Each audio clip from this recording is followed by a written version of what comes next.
Forget everything you think you know about what is happening at the Second Thomas Shoal. What China's Coast Guard and People's Liberation Army Navy vessels have been conducting in the waters of the South China Sea under the legal designation of maritime enforcement operations, but with the tactical character of a naval blockade, is precisely the kind of incremental territorial aggression that strategists have warned about for years and that Washington has consistently failed to respond to with the kind of clarity and commitment that deterrence actually requires.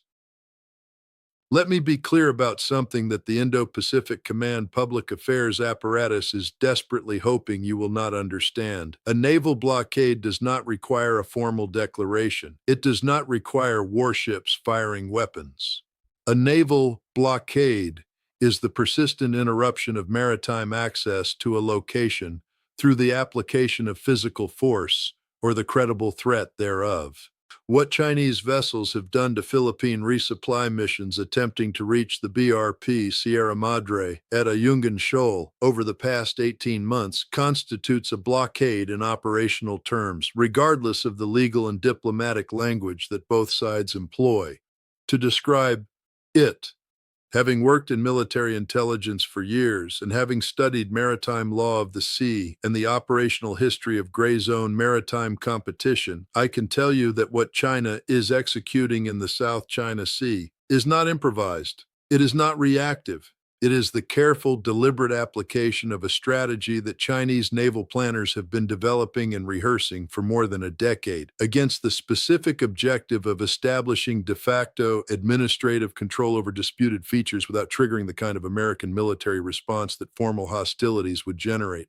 Stay with me, because what I am about to tell you is not simply about one shoal and one rust-covered ship. It is about whether international law and American security commitments mean anything in the Pacific. The BRP Sierra Madre is a former United States Navy tank landing ship, LST-821, transferred to the Philippine Navy in 1976 and deliberately grounded on Ayungin Shoal in 1999 as a stationary Philippine territorial marker. The shoal, known internationally as the Second Thomas Shoal, lies approximately 85 nautical miles from Palawan Island in the Philippines, well within the 200 nautical mile exclusive economic zone that the Philippines claims under the United Nations Convention on the Law of the Sea. The Sierra Madre has been maintained in a deliberately deteriorated state as a strategic platform. The Philippines does not attempt to repair it to seaworthy condition because repairing it would remove the legal basis for permanent occupation.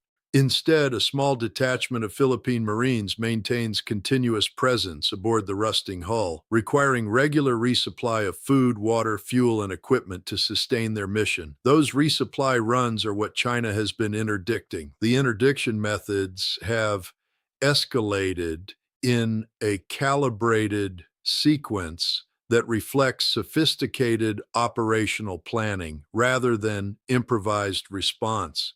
The initial phase, beginning approximately 18 months ago, involved Chinese Coast Guard vessels positioning ahead of Philippine resupply boats and conducting high-speed maneuvers that created dangerous wake conditions. This phase was designed to demonstrate presence and willingness to use maritime power without creating the kind of dramatic imagery that would generate international news coverage. The second phase introduced water cannon employment against resupply boats carrying food, medicine, and basic provisions for the Philippine Marine Detachment. Water cannons are not weapons in the conventional sense. They are Coast Guard equipment. Their use can be framed as enforcement of maritime safety regulations or as responses to vessels that failed to comply with transit instructions. The framing is legally ambiguous. The operational effect is not ambiguous. High-pressure water impacts personnel, damages navigation equipment, soaks provisions, and creates conditions that force resupply vessels to abort their missions. Keep watching, because the third phase of this escalation is what has reached the threshold that has Manila requesting American intervention. Before we go any further, I need you to understand the legal framework within which China conducts these operations, because it reveals the precision of the strategic calculation being employed. China's position on the Second Thomas Shoal rests on its 9-line territorial claim, which the 2016 Permanent Court of Arbitration ruling declared incompatible with the United Nations Convention on the Law of the Sea. China dismissed the ruling. China has continued to act as though the ruling does not exist. This is not unusual in international relations. States frequently reject arbitration outcomes that contradict their positions. What is unusual is that China's rejection has been accompanied by the systematic application of maritime power to create facts on the water that progressively establish the behavioral pattern of sovereignty. The legal ambiguity that China exploits is the distinction between a Coast Guard operation and a naval operation. Under international law, an attack by naval forces on the forces of another state constitutes an act of war. An operation by maritime law enforcement agencies, Coast Guard, Maritime Police, occupies a different legal category. China has designated its Coast Guard vessels, which are frequently larger and more capable than the Philippine Navy's warships, as law enforcement platforms for operations in the South China Sea. This designation allows China to conduct operations that have the operational character of naval coercion while maintaining the legal framing of administrative enforcement. The Chinese Coast Guard vessels operating at Second Thomas Shoal include the CCG 5901, a vessel of approximately 12,000 tons displacement, larger than many destroyer-class warships, armed with a 76mm gun in addition to water cannon systems. This is not a maritime safety vessel in any meaningful operational sense. It is a warship performing Coast Guard duties specifically to exploit the legal category distinction.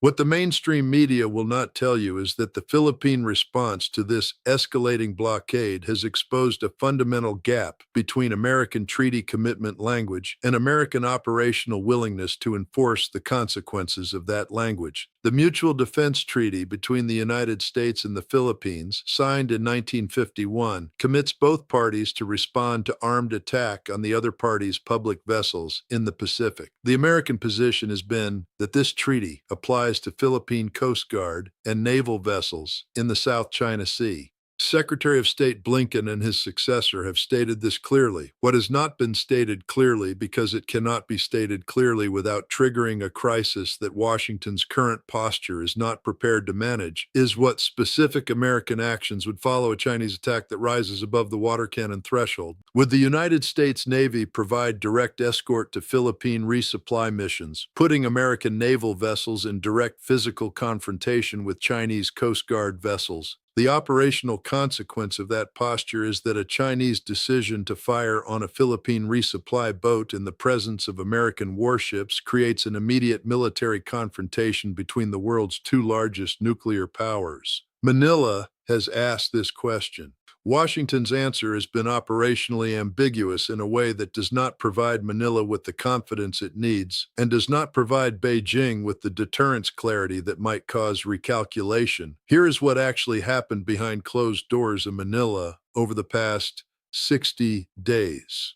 The Marcos administration has been conducting an internal assessment of its policy options that has not been publicly described in the detail it deserves. The options on the table include requesting American naval escort for resupply missions, accepting Chinese de facto control of the shoal through cessation of resupply efforts, negotiating a bilateral arrangement with China that trades access to the Sierra Madre for some form of Chinese commitment on fishing rights, or escalating the public international diplomatic campaign to force the issue in multilateral forums. Each of these options carries costs that Philippine leadership is working through in real time. The American escort option risks a military confrontation that the Philippines, a country of 114 million people, would endure on its territory while Washington conducted the strategic decision-making from 16,000 kilometers away. The accommodation option surrenders a territorial position that, once conceded, creates template for further Chinese pressure across the disputed features of the South China Sea, where Philippines has claims. The bilateral negotiation option legitimizes Chinese territorial positions that the 2016 arbitration ruling invalidated. The multilateral diplomatic option has been tried for 9 years with incrementally worsening results. But if you thought that was alarming, stay with me, because the implications of this standoff extend far beyond Philippine territorial claims. The Association of Southeast Asian Nations, ASEAN, has been unable to reach a unified position on Chinese behavior in the South China Sea because several of its members, particularly Cambodia and Laos, are economically dependent on Chinese investment and diplomatically deferential to Chinese preferences. Vietnam, which has its own bitterly contested territorial disputes with China in the South China Sea, has been reluctant to publicly align with the Philippines in a framework that could escalate its own confrontations with Beijing. Malaysia has competing claims in the South China Sea and a complex economic relationship with China. Indonesia has asserted its exclusive economic zone rights against Chinese fishing and energy extraction operations, but has generally avoided making those confrontations visible in ways that would require Chinese response. The fragmentation of ASEAN's position is a Chinese strategic achievement. A unified Asian presenting a common legal framework and a common set of expectations about Chinese behavior would be a significantly more substantial political obstacle to Chinese South China Sea ambitions than a collection of individual states, each navigating bilateral calculations with Beijing. Chinese economic diplomacy, infrastructure investment through the Belt and Road Initiative, and political relationship management have been specifically designed to prevent that ASEAN unity from materializing. What I have not yet explained is the connection between what happens at Second Thomas Shoal and what happens to Taiwan, because the decision makers in Beijing are not thinking about these situations as separate issues. The Second Thomas Shoal confrontation is a laboratory.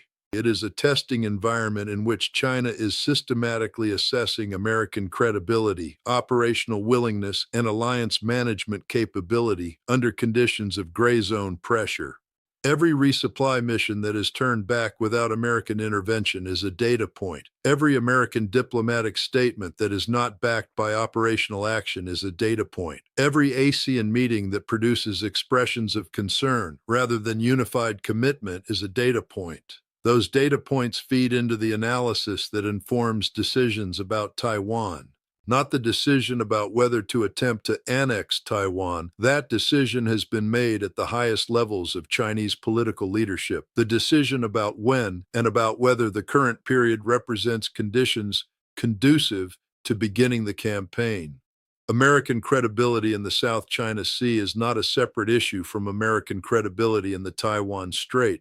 It is the same credibility tested in a different operational context. The next 72 hours will not resolve the Second Thomas Shoal standoff. This crisis does not resolve in 72 hours. What the next several weeks will determine is whether the Philippines and the United States can develop an operational approach to resupply that is sustainable, that provides Manila with the ability to maintain its territorial position, and that confronts Beijing with a clear enough picture of American operational commitment to change the Chinese cost-benefit calculation. Decisions being made right now in Malacañang Palace in Manila, in the Pentagon's Asia-Pacific Policy Office, and in the operations centers of the 7th Fleet will determine whether this gray zone confrontation is managed successfully or whether it continues to escalate toward a threshold where the policy options become significantly more dangerous and significantly more binary.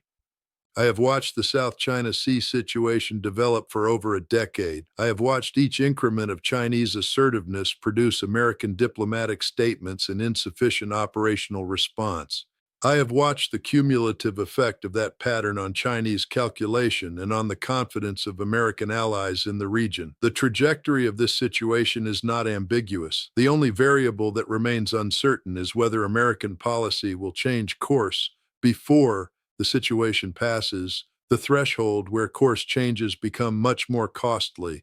The clock is running, Manila is watching, and Beijing is taking notes with the precision of an intelligence apparatus that has been studying American behavior in this region for 30 years and has learned exactly which American commitments are backed by operational resolve and which are maintained by language alone.